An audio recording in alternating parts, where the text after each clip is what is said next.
आता अजूनही अशीच पाहत बसणार आहेस का? आवर पटकन. त्याचा पुन्हा आवाज आला तशी ती पुन्हा बॅग भरू लागली. तो तिथेच अस्वस्थपणे फिरत होता. तिचं बॅग भरतानाही सारखं त्याच्याकडे लक्ष जात होतं. तिला आशा वाटत होती की कदाचित आत्ता काहीतरी विचार करून तो तिला रोखेल, तिला थांबवेल आणि तिला मिठीत घेईल, तिला जाऊ देणार नाही. वेडी आशाच होती ती खरं तर, पण असं काही झालंच नाही. आपण ऐकत आहात गुंतण्या आतुर फिरुनी या कथेचा पुढचा भाग सुरू करण्याआधी प्लीज माझ्या चॅनलला सबस्क्राईब करून घ्या आणि आधीचे पार्ट ऐकले असल्याची खात्री करून घ्या. चला सुरुवात करतेय. गुंतण्या आतुर फिरुनी भाग 57. घरी येताच कौस्तुभ तिच्याही आधी वर बेडरूममध्ये आला. सरळ तिची बॅग काढून बेडवर ठेवली. तोपर्यंत तर ती वर आलेली. बॅग भर तुझी आत्ताच्या आत्ता. ती आत आलेली दिसताच तिला तो चिडून म्हणाला, पण का? कौस्तुभ आय एम सॉरी बोलले ना मी. ती आत त्याच्या जवळ येत म्हणाली. त्याचा हात पकडायला जाणार तर त्याने तो झटकला. मृण्मयी ऐकायला येतं का? माझं डोकं आता फार गरम आहे. जे सांगतोय ते ऐक. मी आता लगेच तुला तुझ्या घरी सोडतोय. मला नाही सहन होते हे आता. मला नाही जायचं तिथं कौस्तुभ. प्लीज असं नका करू. मी हवं तर माफी मागते त्यांच्या वतीने. मी नाही सोडून जाणार तुम्हाला. अगदी तुम्ही जा म्हणालात तरीही नाही जाणार. म्हणत ती त्याच्या पायात बसली, अगदी त्याला पायाला घट्ट विळखा घालून. मृण्मयी मला चीड आणून देऊ नकोस. आत्ता सध्या मला माझ्या डोळ्यासमोर ही नकोयस तू, समजलं? आवर जा पटकन प्लीज. तो तिचा विळखा जरा झटक्याने सोडवत म्हणाला आणि बाजूला झाला. तिच्या घट्ट हातांचा विळखा सोडवताना त्याचं नख थोडंसं लागलेलंच तिला आणि हातही दुखावलेला. यावेळी आपली कसलीच तमा नाही का त्यांना? का सारं प्रेम संपलं आहे एका क्षणात? त्याचा एक एक तुटक शब्द आणि वागणं तिच्या मनावर लागत होतं आणि तिचे अश्रू अविरत वाहत होते. त्याच क्षणाला तिच्यावर वेड्यासारखा प्रेम वर्षाव करणारा कौस्तुभ तिला आठवत होता आणि हाच का तो? हा प्रश्नही तिला छळत होता. त्याचं रिॲक्ट होणं हे तिला न समजण्या पलीकडे होतं. आत्ताच तर कुठे ती त्याला जाणून घेऊ लागलेली. तो आपल्याला समजून घेईल या तिच्या मूळ विश्वासालाच तडा गेला होता. त्यामुळे तिलाही त्याला कसं शांत करावं हे समजत नव्हतं. कारण मघाशी ऑफिसमध्ये त्याला शांत करायला ती बिलगलेली तर त्याने तिला रागात दूर केलेलं. म्हणजे वेगळाच आणि ती विचार करते त्याच्या अगदी विरुद्ध वागत होता तो. आता माझ्याकडेच पाहत बसणार आहेस का? मृण्मयी तुझ्या अशा पाहण्याने माझा विचार बदलणार नाहीये, समजलं ना? त्याचा आवाज वाढत होता क्षणाक्षणाला आणि ती मग मात्र गपगुमाने उठली आणि जाऊन जड अंतकरणाने तिची बॅग भरू लागली. एवढ्यात त्याचा वाढलेला आवाज खाली गेला असावा. आई रूममध्ये डोकवायला आल्या. काय झाले कौस्तुभ? एवढा मोठ्याने का बोलतेस? सगळं ठीक आहे ना? आई आत येत विचारत होती. काही ठीक नाहीये आई. हिच्या घरच्यांनी फसवलंय आपल्याला. मी तिला आत्ताच्या आत्ता तिच्या घरी सोडून येतोय. काय? अरे काय झालं काय पण? आई अगं हिच्यावर रेपचा प्रयत्न झालेला. एवढी मोठी गोष्ट लपवली आहे तिच्या घरच्यांनी. एखाद्याला फसवावं तर किती फसवावं? अरे पण तुला कसं कळलं हे? तिनेच सांगितलंय, तेही आज. नातं एवढं पुढं गेल्यावर. बरं कळण्याचं काही नाही ग. मला नाही ॲक्सेप्ट होत आहे. मला नाही आवडलाय हा खोटेपणा. ही शुद्ध फसवणूक आहे आई. आणि हे असं चालू दिलं ना तर त्यांना कधीच कळणार नाही की ते चुकलेत. अरे कौस्तुभ थोडं शांततेने घे. ती स्वतः बोलली ना तुला. मग आई मला फार चीड आली आहे. तिच्या घरच्यांनाही कळायला हवं. आता तर कळायलाच हवं की असं या फसवण्याचा काय परिणाम होतो. तो चिडून बोलत होता. कौस्तुभ तू शांत होणारीस का? नाही जमते आई. तू प्लीज यात पडू नकोस प्लीज. तो असं रागातच म्हणाला. किती चिडचिड चाललेली त्याची आणि ती बॅग भरता भरता आईंकडे केविलवाण्या नजरेने पाहत हात जोडून सॉरी म्हणत होती. कौस्तुभ काही आता इतक्यात शांत होणार नाही हे आईलाही कळलेलं. त्याला एखादी गोष्ट अशी अचानक कळल्यावर स्वीकारायला वेळ लागतो आणि समोर येत गेलेल्या गोष्टीत आणि आता कळलेल्या गोष्टीत बरंच अंतर होतं.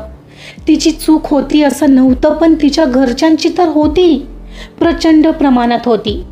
तिलाही सध्या काही म्हणून उपयोग नव्हताच खरं तर, पण आईलाही तिच्या घरच्यांचं वागणं खटकलेलं.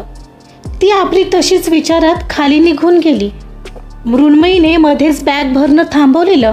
आईंच्या समजावण्यावरही तो समजला नव्हता. ती आशाही आता मावळलेली. चूक तर होतीच ना माझ्या घरच्यांची, त्यांना म्हणून काय उपयोग? कोणत्या आधारावर माझी बाजू घेतील आता त्या तरी?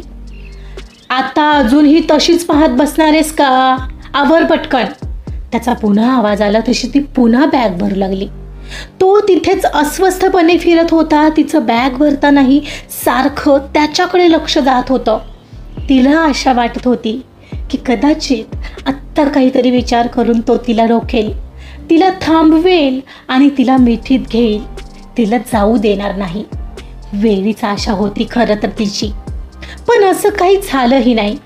तिच्या भरलेल्या बॅगची तिने चेन लावलेली दिसताच त्याने तिची भरलेली बॅग उचलली आणि तिचा हात पकडून तिला खाली घेऊन निघाला. तिच्या डोळ्यातून अश्रू वाहत होते आणि ती तशीच खाली आली. घरातलं कोणी थांबवेल असं काही आता वाटत नव्हतं. यावेळी कार काढणार होता तो बहुधा. तिची बॅग डिकीत ठेवली आणि तिला दरवाजा उघडून न देता सरळ ड्रायव्हिंग सीटवर जाऊन बसला. तीही त्याच्या शेजारी बसली. ती बसताच त्याने वेगाने कार गेट बाहेर घेतली. आता तर तिच्याकडे पाहतही नव्हता तो आणि दोघांच्यात वाढणारं ते मनातलं अंतर तिला मात्र असह्य होत होतं. काहीच वेळात घरी पोहोचले होते ते त्यांच्या. डोरबेल वाजवली तसं तिच्या आईने दार उघडलं आणि त्या दोघांना दरवाजात पाहून ती आश्चर्यचकित झाली. पण सोबत तिची बॅग पाहून तिच्या मनात ही भलतीच भीती चमकून गेली. अरे जावई बापू, तुम्ही आज अचानक? या ना आत. मी आत यायला आलो नाहीये, कळलं? ही तुमची मुलगी कायमची इथं आली असं समजा. काय? आहो पण काय झालं? तिचं काही चुकलं का? शिप्रा, काय हे?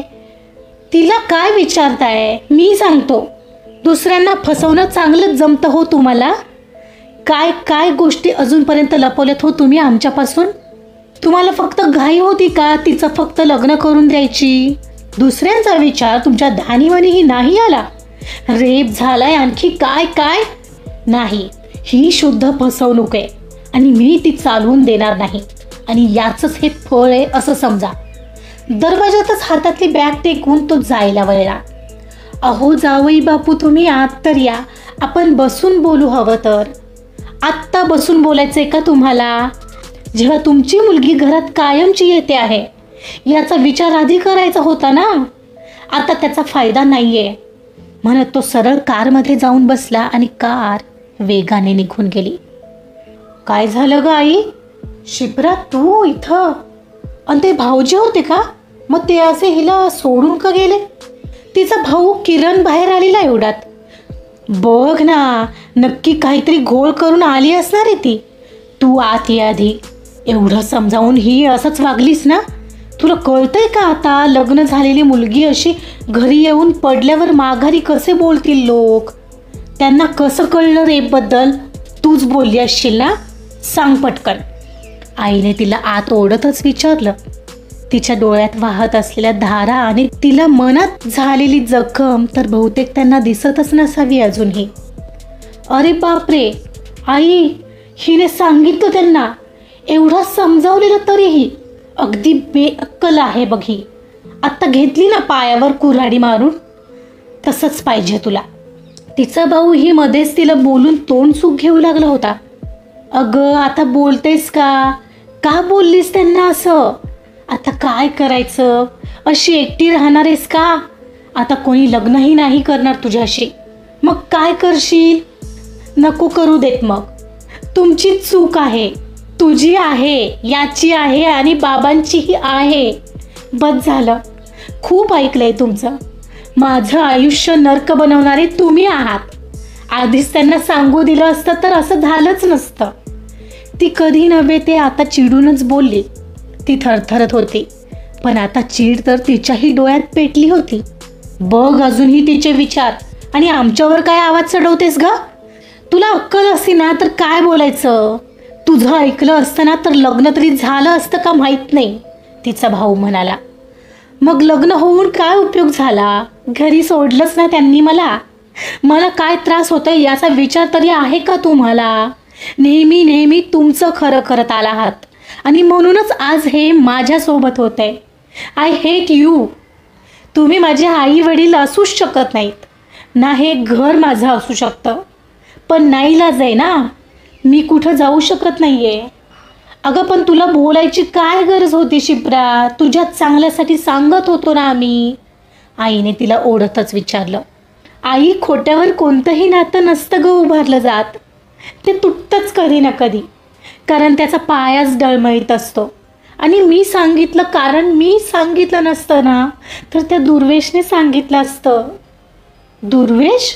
दुर्वेश तो कुठून आला आता? किरणनं विचारलं. मला नाही माहीत, पण तो आलाय कुठून तरी. आजच दिसलेला तो मला, आणि मला धमकावत होता की त्यांना जाऊन सांगेन सगळं. मग काय करायला हवं होतं मी? त्याने सांगितलं असतं त्यांना जाऊन तर ते किती चिडले असते याची तर कल्पनाही करवत नाही आहे मला. तुमचं ऐकल्यामुळेच आज माझ्यासोबत हे घडलंय. तुम्ही जबाबदार आहात, कारण कुठून तरी हे सत्य त्यांना कळलं असतं तर हे असंच होणार होतं. पण हा विचार तुम्हाला याआधीही नव्हता ना? अजूनही आहे? नाही, मी आता तुमचं ऐकून घेणार नाही, कारण तुम्ही माझा झालेला लॉस समजूच शकत नाही आहात, म्हणत ती रडतच तिच्या रूममध्ये गेली आणि तिने आतून दार लावून घेतलं. आता रे कसं करायचं? एक टेन्शन झालं की दुसरं आहे. त्या दुर्वेशला ना आता बघतोच मी, एवढा मार खाऊन पुन्हा आलाय. अरे आता त्याने काय होणार आहे? तिच्या आयुष्याचं काय ते महत्त्वाचं आहे. मला नाही वाटत तिकडची मंडळी समजावूनही ऐकतील. बघू आता काहीतरी. माझं लग्नाचं चाललंय आई, आणि हे सगळं नको आहे हा मला सांगून ठेवतो. तिच्यामुळे माझ्या लग्नात मला प्रॉब्लेम नको आहे. अरे असं का बोलतोयस? तीही तुझी बहीण आहे, तिचंही आयुष्य मार्गी लागावं. पण ती आहे आणलं की त्याला मी काय करू? तिच्यामुळे मी नाही माझ्या आयुष्यात प्रॉब्लेम क्रिएट करू शकत, म्हणत तो आत निघून गेला. आई मात्र आता डोक्याला हात लावून तिथंच बसलेली. काळजी वाटत होती तिला क्षिप्राची. तसंही तिने तर तिच्या बाबांना समजावलं होतं लग्नाआधी, पण तिचं कोण ऐकणार होतं? जिथं पुरुषप्रधान संस्कृती असते तिथं बायकांचं काय चालतं? इथंही असंच होतं, आणि त्यांच्या सांगण्यानुसार तिलाही शिप्राला समजवावं लागत होतं. पण आता या सगळ्यात तिचं आयुष्य भलत्याच मार्गावर आलेलं, याने तर एका आईला काळजी वाटणं साहजिक होतं. शेवटी तिचाही तो पोटचा गोळा होता. आजचा भाग इथंच संपलेला आहे. मृण्मयीचं आयुष्य अचानक 180 अंश कोनात बदललंय. बघूया. कौस्तुभ तर फार चिडलाय, त्याने सरळ तिला घरी सोडलंय.